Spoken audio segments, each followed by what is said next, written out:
Hello there, my name is Sixo, but more on that later, as now it's time for a brand new Toy of the Week video. And I figured it was about time for a bit of a Generation 2 spotlight this week, particularly as it's the series of the Transformers franchise that time seemingly forgot. I mean, seriously, why does no one ever talk about Generation 2 anymore, eh? What's that?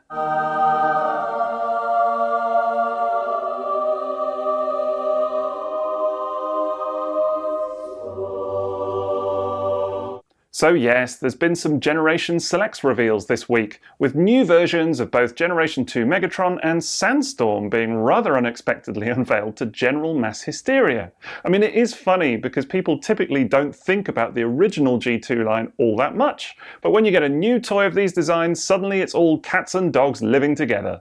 Anyway, all joking aside, I do think it's amazing, simply amazing, that of all the many inspirations for Seeker repaint potential, they went with Sandstorm, which even I think is exceptionally niche, given that it was an unreleased toy at the time, and only ever made it as far as being a painted mock-up, despite that cool character artwork you see kicking around the internet every so often. In fact, it's since come to light that there were quite a number of potential Seeker repaints in development for the Generation 2 line back in the day, but for whatever reason we only ever actually got the two of them released at the time, and it's not like they get much love these days. Yes, Make Toys did a very nice redeco of their Meteor figure in classic G2 Starscream colours as a TFCon exclusive just a couple of years back, and there was a Transformers Collectors Club figure repaint too, but it's incredible to think that despite the sheer volume of Starscream toys that are produced like all the time, that there aren't more attempts at the 90s design. Maybe we'll finally see it done with the new masterpiece Seeker mold that's on the horizon, eh? Now, we've only seen the CAD designs and a few blurry leaked prototype pictures so far, but despite all that, it seems to be shaping up rather nicely indeed, and it's surely ripe for repaint potential further down the line. I mean, look, you know it's going to happen, and of course there are any number of Seeker colour schemes they could go for. I mean, you've got Thundercracker, Skywarp, the Coneheads, Sunstorm, Hotlink, Bitstream, Homebase, Eton Mess, Snyder Cut, Shitpost. Wait, I feel like I might be making some of these up, I'm not sure. Anyway, you know who would be an excellent choice for an updated homage as he genuinely never gets any kind of attention whatsoever? It's this guy. It's Generation 2 Ramjet. So let's go ahead and take a look at this fantastic original toy, shall we? Ramjet is a classic Generation 2 release from 1993 and represents the infamous Conehead character in a new purple and teal colour scheme. Ramjet is of course a repaint of the classic Generation 1 Seeker mold, though in common with his original figure he features a number of newly moulded parts specific to this design.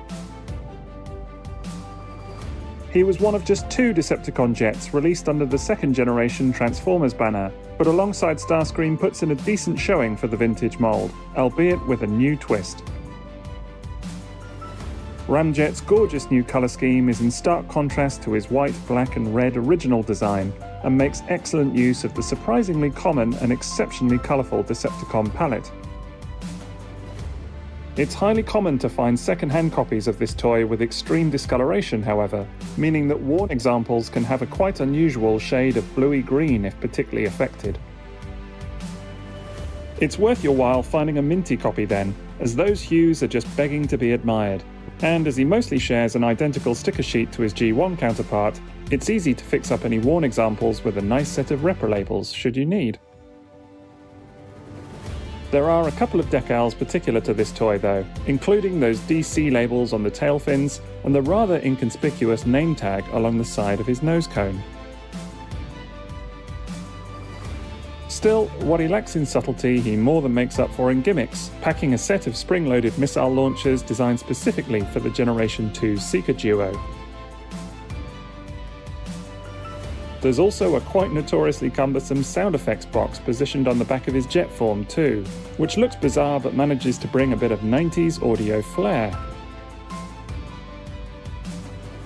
One can only speculate that such a design wouldn't be particularly aerodynamic in practice, but then Generation 2 was never really about practicality to begin with.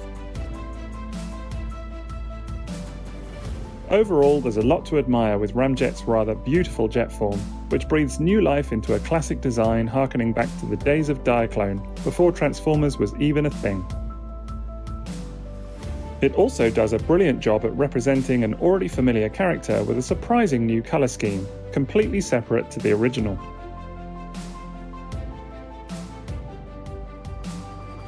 Of course, the transformation is highly familiar though, and it's one of the most common examples of extreme parts forming you'll find, with everything including the wings, hands, guns and landing gear all popping off or requiring reassembly in order to convert Ramjet to his robot mode. You still have to love that barrel roll nose cone conversion though. Once you're done, then Ramjet looks nothing shy of spectacular, appearing highly distinctive in the Decepticon ranks on account of those wonderful colours. The missile launchers are now adorning his arms and look suitably imposing to his enemies, not to mention the eyes of 90s children everywhere. Ouch.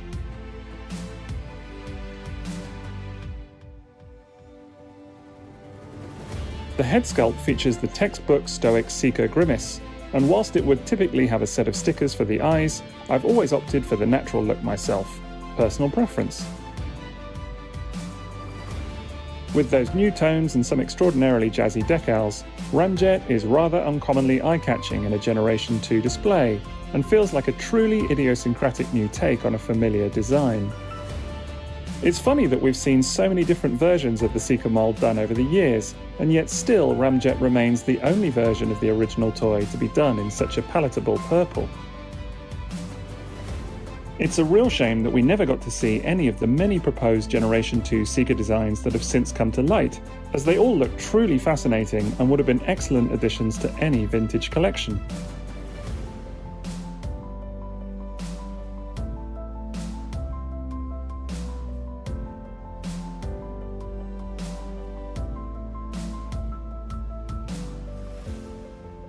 Still, be thankful for what you've got, and at least with Ramjet and Starscream, that's something truly special all the same.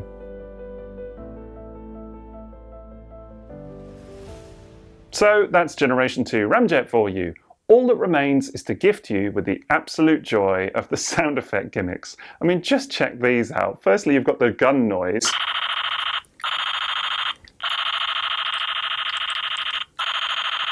And then you've got this.